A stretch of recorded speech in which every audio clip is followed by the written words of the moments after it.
Good morning student. Last class में मैंने आपको हिंदी व्याकरण का चैप्टर 2 वर्ण विचार स्टार्ट किया था। वर्ण विचार के फर्स्ट पोर्शन में मैंने वर्ण क्या होता है वो बताया था और वर्ण के प्रकार को समझाया था। ठीक है, मैंने स्वर को पूरा कंप्लीट कर दिया था और व्यंजन के भेद को भी समझा। सेकंड पार्ट में व्यंजन के भेद को समझाया था और आज के पार्ट में हम स्टार्ट करेंगे अन्य व्यंजन और अतिरिक्त व्यंजन। ठीक है, इसमें क्या लिखा है पहले पढ़ते हैं। हिंदी वर्णमाला में ड और ढ दो और व्यंजन हैं, उनमें अन्य व्यंजन या अतिरिक्त व्यंजन कहते हैं। अन्य व्यंजन और अतिरिक्त व्यंजन को कैसे पहचानोगे? उसमें ढ और ढ लगा रहता है, ढ लगा रहता है। जैसे इसका एग्जाम्पल देखते हैं, क्या है? कड़क, जड़, घटना, पढ़। ठीक है, ये आपको याद रखना है, ढ और ढ। ठीक है, ट वर्ग में ढ और ढ वर्णों के नीचे बिंदुओं को ध्वनि में अंतर है। देखो बहुत सारे वर्ण देखे एक जैसे ही होते हैं। अब देखोगे ड डमरू का भी होता है और ढ ढक्कन का भी होता है, ढ भी होता है और ढा भी होता है। तो उसको पढ़ेंगे ना तो उसका पोर्शन अलग हो जाता है। जैसे ड से पढ़ते हैं जब ये हमेशा एक चीज़ याद रखना है, और ये जो ढ और ढ है ना, ये हमेशा ना आपको अतिरिक्त व्यंजन में ना हमेशा बीच में या लास्ट में नज़र आएंगे। बट अगर वो वर्ड्स में देखा जाएगा ना, वर्ण में, तो वो अलग नज़र आएंगे। फ्रंट में लिख सकते हैं, जैसे डगर, तो इसमें क्या उच्चारण हो रहा है? डगर, ड करके। ठीक है, वैसे डग, डग का उच्चारण है डर, डर का उच्चारण है। बट वही ड अगर बीच में आए तो उसका उच्चारण चेंज हो जाता है। बड़ा, डा का उच्चारण, लड़ना, डा का उच्चारण, धड़, धड़, ड का उच्चारण। वैसे ही ठ का, ढ का ठेला, ठे, ठ करके उच्चारण हो रहा है। अगर हम उसको बीच में लगाते तो क्या उच्चार होगा? पढ़ना, ढा ढा, बड़ बीच में आ जा रहा है। ये चीज़ हमको याद रखना है अन्य व्यंजन और अतिरिक्त व्यंजन में। अन्य व्यंजन या अतिरिक्त व्यंजन किसमें? जिसमें ढ और ढ का उच्चारण होता है। इसके अतिरिक्त नुक्ता युक्त ख, ख, ग, ज, फ वर्ण भी का प्रयोग किया जाता है। मतलब ये ऐसे वर्ण होते हैं, जैसे क, ख, ग, ज, फ ऐसे वर्ण हैं जिन्हें हम नुक्ता युक्त वर्ण कहते हैं। जैसे उर्दू और फारसी में भी कुछ वर्ड ऐसे रहते हैं जो हम कॉमन है, अब हिंदी में भी वो वर्ड बोलते हैं। जैसे हम देखते हैं जरा, जरा मतलब हम लोग क्या बोलेंगे? तनिक को बोलते हैं ना, थोड़ा सा। और लेकिन दूसरे लैंग्वेज में वो क्या हो जाता है, ये हमेशा उर्दू और फारसी में यूज़ किया जाता है। ज़रा का मतलब उनमें क्या हो जाता है? बुढ़ापा। खाला, खाला का मतलब क्या होता है? नीचा। और खाला उर्दू और फारसी में क्या हो जाता है? खाला का मतलब होता है मौसी। वैसे ही कलम, कलम का मतलब क्या होता है? लेखनी। और एक और कलम का मतलब होता है कटा, तराशा हुआ। फन, फन मतलब साफ का फन, लेकिन अगर उसको उर्दू और फारसी में फ़न का मतलब समझा जाए तो कला या हुनर। गम, गम हम लोग सुनते हैं, गम का मतलब क्या होता है? दुख। बट उर्दू फारसी में गम का मतलब क्या हो जाता है? जाना। ठीक है, ये कौन से शब्द हो गए? ये हो गया नुक्ता युक्त वर्ण। ठीक है, अब आपका आता है, आजकल अंग्रेजी भाषा में आगवत ध्वनि का प्रयोग किया जाता है। इसे अर्धचंद्र कहते हैं। जैसे बाल, मॉल, कॉल, काफ़ी। ठीक है, इसको क्या है, आ करके लिखते नहीं है, इसको अर्धचंद्र के रूप में ऐसे ऊपर निशान लगा देते हैं, मेंशन किया जाता है। ठीक है, अब आपका आता है अयोग्यवाह। अयोग्यवाह क्या? वे वर्ण जो ना तो स्वर होते हैं और ना ही व्यंजन होते हैं, उन्हें अयोग्यवाह कहते हैं। आपको ये पता है स्वर कितने होते हैं? क्या क्या है स्वर? स्वर होते हैं 11, अ से लेकर अ तक। व्यंजन कितने होते हैं? 35। कहाँ से? क से लेकर म तक। बट ये दोनों को छोड़कर जो स्वर और व्यंजन दोनों नहीं होते, वो क्या होते? अयोग्यवाह। वो कौन से हैं?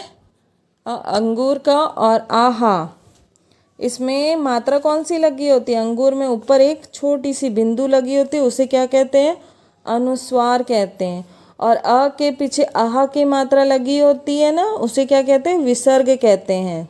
ठीक है, स्वतंत्र रूप में प्रयोग ना होने वाले स्वर नहीं कहते हैं, ना ही प्रयोग में व्यंजनों के भांति होता है। इसमें सदैव वर्ण के अंत में होते हैं।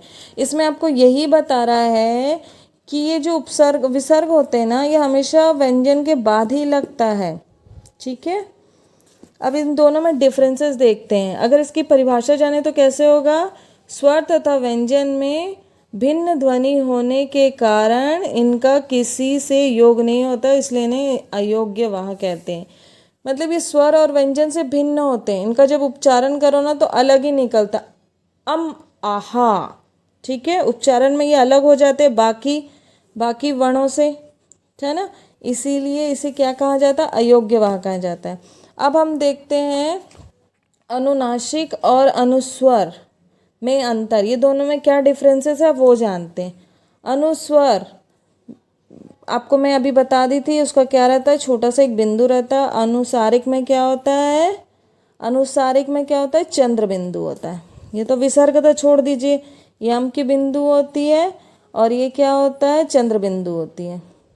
अलग अलग ध्वनि करते हैं। अनुस्वारी के उच्चारण में नाक से सांस बहुत कम निकलती है और मुंह से सांस अधिक निकलता है। किसमें, अनुनासिक में। जैसे देखो बंद, चंद, तो मुंह, इसमें क्या बोले, नाक से सांस बहुत कम निकलती बट मुंह से सांस निकलती। इसको मेरे साथ बोल के देखो, बंद, चंद, वंश आदि, ठीक है।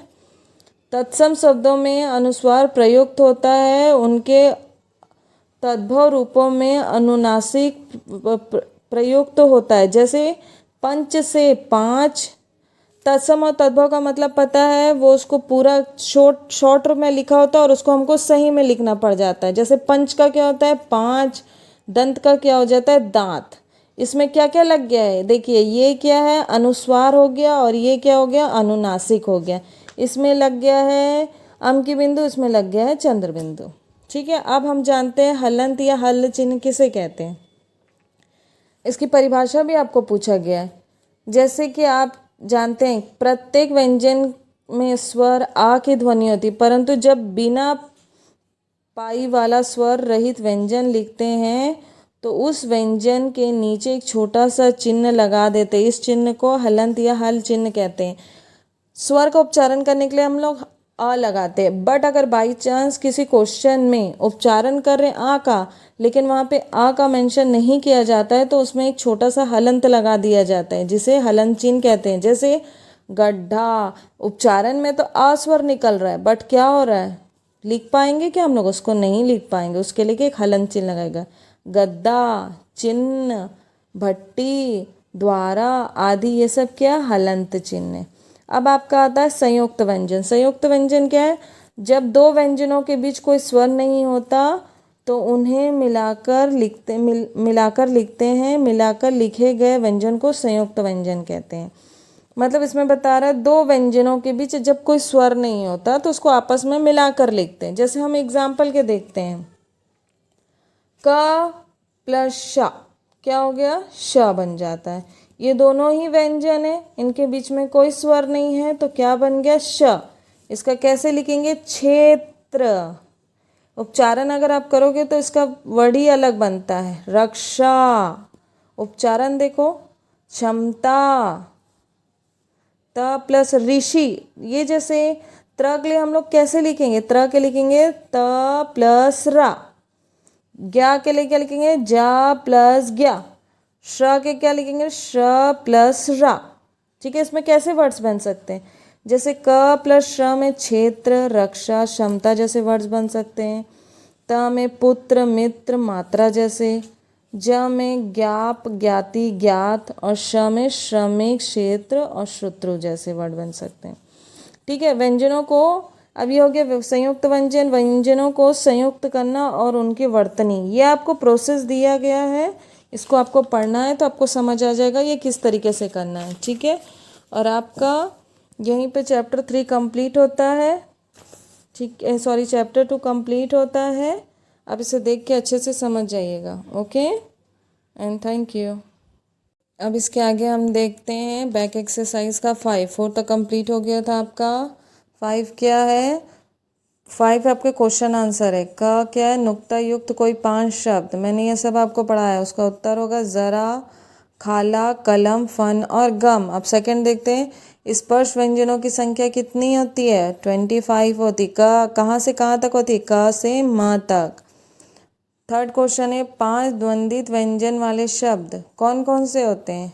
सच्चा, गद्दा, बिल्ला, रस्सी, बच्चा। ठीक है। घ है आपका 4 अंतःस्थ व्यंजन क्या है? आप देखना, मैं आपको पढ़ाई हूँ। य, र, ल, व। ठीक है। अब 5वां क्वेश्चन है 5 संयुक्त व्यंजन वाले शब्द। मैंने अभी बताया था आपको इसी पार्ट में। क्षेत्र है, त्रिशूल है, ज्ञान है, श्रम है, श्रेणी है, आदि है। 5 हो गए ना। अब आपका आता है 6 हमारा है सही जोड़े मिलाइए। ठीक है। ये आपको ये बता दिया है कौन कौन सा वर्ण है, अब उसको मैच करना है। छ से त्र क्या होता है? ये होता है संयुक्त व्यंजन। ढ और ढ क्या होता है? अतिरिक्त व्यंजन। क और ज क्या होता है? नुक्ता युक्त वर्ण। आ से आ अंगूर, आह से आह तक क्या होता है? अयोग्य व। और क ढ क्या होता है? द्वंद्वित व्यंजन। आपका यही व्याकरण का चैप्टर 2 कंप्लीट होता है। अच्छे से समझ के इसे नोट कर लीजिए। Okay, thank you.